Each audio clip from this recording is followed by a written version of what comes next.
Well, happy Tuesday. Right, today's not Monday. There was some technical difficulties with my other video that we did Monday. So they're trying to fix that. And so I figured, let me try another one. And, if they fix everything with the other video, then bonus, you get to. So, I hope you have your morning coffee on this dark Tuesday morning because it's early. And let's talk real estate. So today I wanted to just discuss a few things about the listing contract. If you've ever listed your home, or maybe if you haven't, the way to go about that is to sign a listing contract with the realtor. And think of the listing contract as,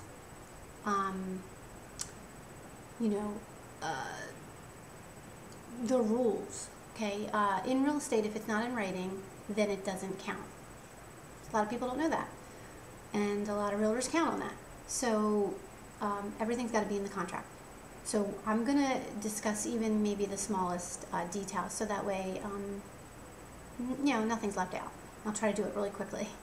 So what should be in the listing contract? Well, number one, the date. The date is very important. Number two, the name of the realtor, the name of the realtors. So if it's who you're working with. Is it just one realtor? Does the realtor have a team of 50 people? Who are those 50 people? How will you be dealing with them? Is it, is Janet and Sue who you're going to be dealing with? Then Janet and Sue's name should be in there. You also want to find out if they have a team. This is just off the topic real quick. How long these people have been in business. It's important.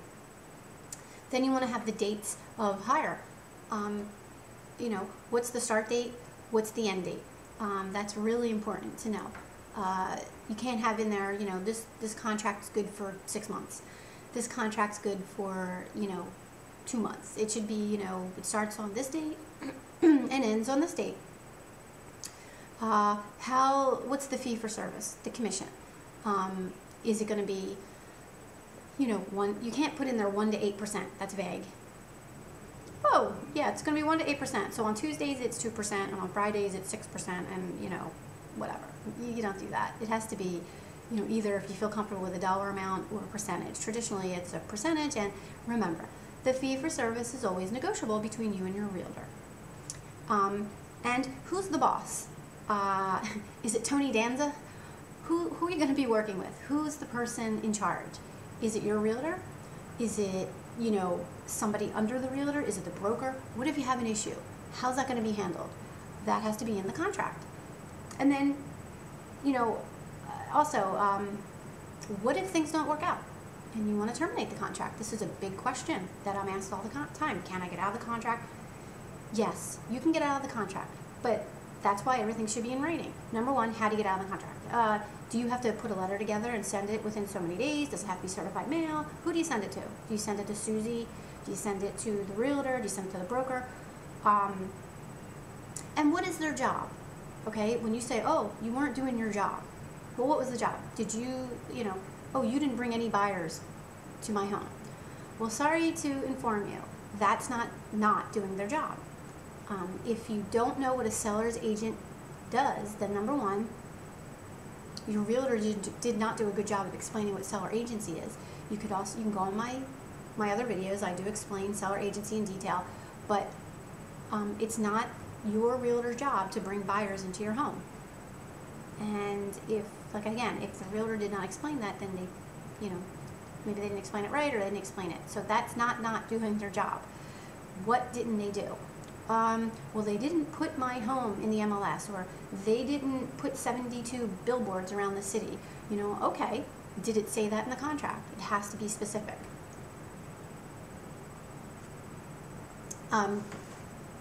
So, I know I'm going to keep saying this. It has to be in the contract. If it's not there, it doesn't exist. You can't come back later and say, well, you said, that you were going to do this, and the realtor says, I don't remember saying that, because now, the realtor has selective memory. There's a cure for selective memory. It's called put it in writing. Oh, you don't remember saying that? Here, let me show you. You said this. Oh, you know what? I forgot. It's a shame that people do that, but that does happen. So that's why I'm telling you, make sure that you have everything in the listing contract. I'm trying to help you protect yourself. Remember, if you don't look out for yourself, really, who else is? Okay, I do this because I've seen things happen over and over that hurt the consumer. You also want to make sure that the listing contract that you're signing is a PAR form, Pennsylvania Association of Realtors PAR form. Some real estate firms make up their own. And why they do this, I don't know. I'm not saying all of them are bad, but you have to wonder. When the Pennsylvania Association of Realtors has one that the realtors can use, and they know the law and the ethics and the rules of real estate, why would the real estate firm make up their own? So I'm always cautious of that. You know, are they just doing something to protect them and not you?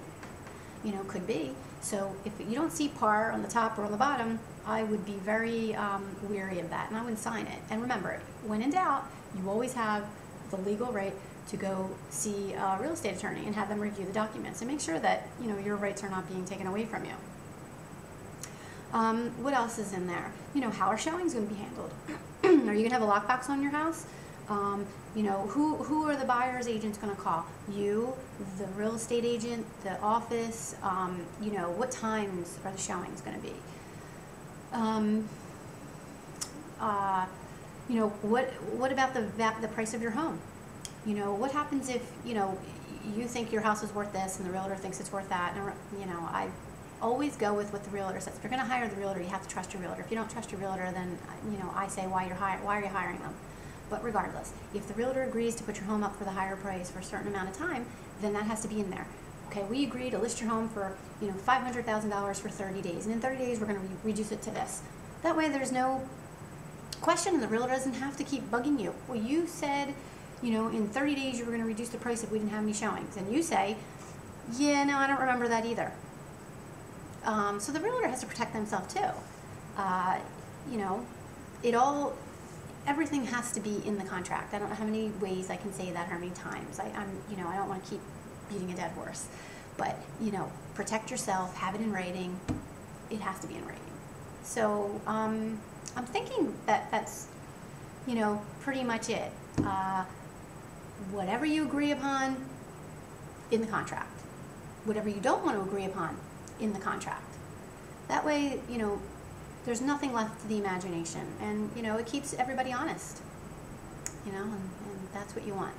So anyway, I hope this helps a little bit. If you have any questions, always feel free to email me, call me, and good. So if they get this other video going, then there'll be 2 videos, and that's not a bad thing. So go out there and make it a great day, and I will look forward to seeing you back here on